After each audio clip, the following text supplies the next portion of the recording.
Hey guys, this fall we're starting a series called I Will Fight for You. It's a look at Exodus chapters 1 through 20, which is probably the most important story in the Old Testament.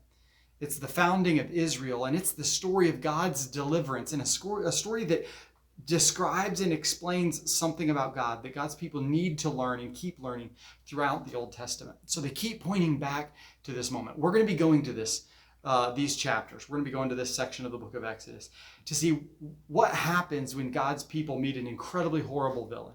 When there's epic confrontations, when there's failure, when there's joy. What is it that God's people find out about God when life is hard, when the battles get bigger, when the stakes get higher?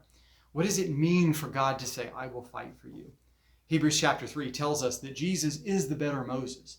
So we're also going to be looking at Exodus with eyes to see how is Exodus pointing us to the fulfillment of Christ. How does Exodus tell us something about God that we don't fully understand until Jesus, the better Moses, comes and delivers God's people? So I hope that you'll join us. If you miss a sermon, it's going to be on YouTube, on our church podcast. You can follow along. But I'm excited to really hear God tell us, I will fight for you. Thanks, guys.